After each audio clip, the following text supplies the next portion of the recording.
आपने हमाकतों का जिक्र किया है, तो जिस किस्म की हमाकतें इमरान खान के दौर में होती थी, जैसा कि आप पे उन्होंने हीरोइन का मुकदमा डाल दिया, हनीफ अब्बासी पे एफिड्रीन का मुकदमा डाल दिया, अब वैसी ही हमाकतें आपकी हुकूमत नहीं कर रही। आप शेख सवाल ही रशीद पैदा पे नहीं होता। आप शेख रशीद पे शराब की बोतल डाल देते हैं, परवेज लाई के ड्राइवर को पकड़ते हैं, उससे भी 2 बोतलें बरामद कर लेते हैं। सवाल ही पैदा नहीं होता।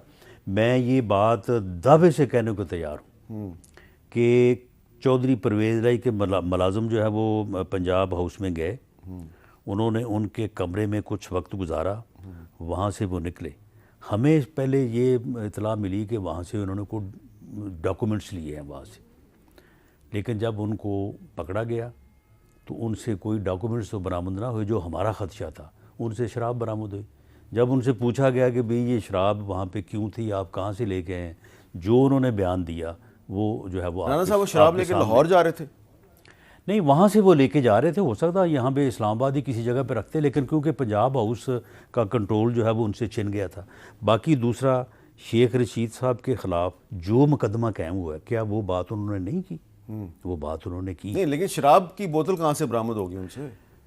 तो जिस वक्त वो पकड़े गए हैं वो कलाशनकोफ भी बरामद कर दिया आपने। नहीं, सुनना ना, सुन लें। कलाशनकोफ तो खैर कोई नहीं बरामद हुई, लेकिन जब वो पकड़े गए हैं उस वक्त की जो गुफ्तगू है, आप भी आखिर इन चीज़ों को समझते हैं तो आपको मालूम नहीं होता कि ये आदमी जो है वो किस हालत में है। वो आपकी बात दुरुस्त है, और आपको ये भी पता है कि शेख रशीद साहब जो है उनसे मेरे को तलकात अच्छे नहीं हैं, ठीक है, लेकिन मैं एक सहाफ़ी हूँ, मुझे सवाल करना है। ज़रा सुने, आज शेख साहब ने कुछ बातें की हैं जब उनको मरी ले जा रहे थे, क्या कह रहे थे? सिर्फ मेरी हमदर्दियां बदलना चाहते हैं। मौत मेरी महबूबा है, हथकड़ी मेरा जेवर है, जेल मेरा ससुराल है, इस हुकूमत को नेस्तो नाबूद कर दूंगा।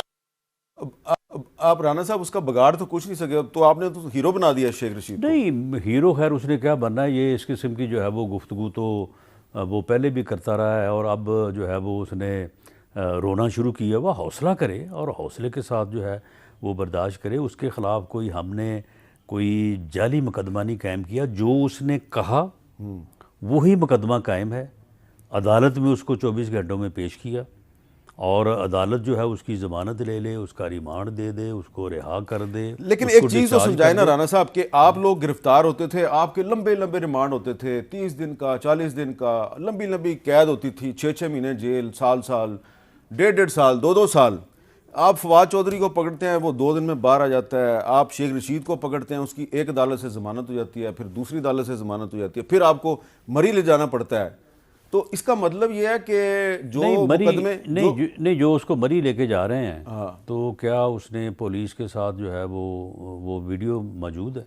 वो ठीक है, लेकिन इसका मतलब नहीं, ये लेकिन नहीं, देखिए इसमें अब ये है कि अगर हम वही काम करें जिसका आप इशारा दे रहे हैं, तो फिर मेरा ख्याल है कि अपना शेख साहब के ऊपर भी कोई 20 किलो हेरोइन डालना कोई इतना मुश्किल काम तो नहीं। वो आपकी बात दुरुस्त है, लेकिन वो नहीं होना चाहिए। मैं समझना चाह रहा हूँ कि आप पे भी मुकदमे बनते थे, आप लोग लंबी कैद में जाते थे। मुकदमे जो है आप इन पे मुकदमे बनाते हैं, वो 2 दिन में वापस आ जाते हैं, फर्क क्या है? नहीं, हम उन पे ऊपर जो भी मुकदमा बना है वो उसी बात का बना।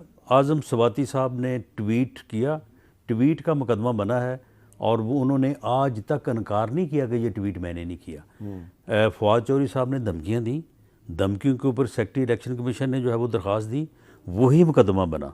फवाद चौधरी साहब के होने के बाद फवाद चौधरी ने कहा कि मैं दोबारा कहता हूँ कि इसको झूठे लगाओ। अगर दोबारा सेक्रेटरी इलेक्शन कमीशन दरख्वास्त ले गए, दोबारा मुकदमा दर्ज हो जाए। एक दफ़ा ये बंद नहीं कर सकते आप, सियासी मुखालफिन एक दूसरे के खिलाफ मुकदमे बनाने बंद नहीं, हमने कहाँ बनाया है?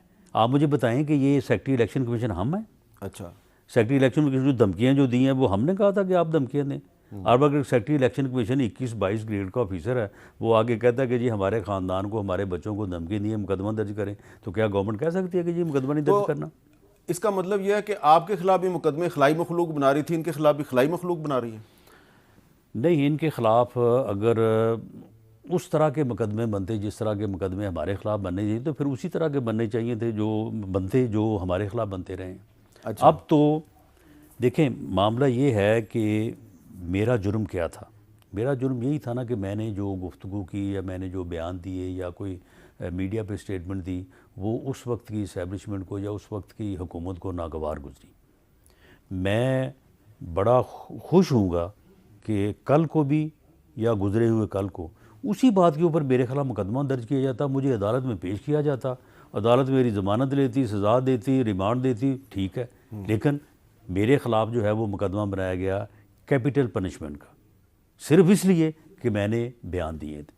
आज अगर कोई बयान दे रहा है तो उसकी बयान की हद तक आप कह सकते हैं कि उसका, या तो ये है ना कि आप कहें कि ये इनके बयान दुरुस्त हैं, ये तो खुद नहीं अपने बयानों को डिफेंड कर रहे। जिन अदालतों ने इनकी ज़मानतें नहीं है, उन अदालतों ने भी कहा कि ये बात गलत थी शहबाज गिल साहब की, उन्होंने जो की है, लेकिन चलें हम उसकी जो है वो लेकिन अदालत ने कहा कि फवाद चौधरी साहब से उम्मीद है कि आइंदा ये ऐसा बयान नहीं देंगे। फवाद चौधरी साहब ने बाहर निकल के वो बयान रिपीट किया और कहा कि मैं अपने एक एक लफ्ज़ पे कायम हूँ।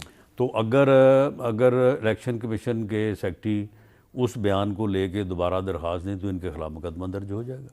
चले खैर, मैं ये तो नहीं चाहता कि यानी this is rule of law, this is rule of law कि आप जो आपका जुर्म है कानून के मुताबिक आपको उसमें जो है वो डील किया जाए, ना कि आपका कसूर कुछ और हो और आपके ऊपर जो है वो मुकदमा को और डाल दिया जाए।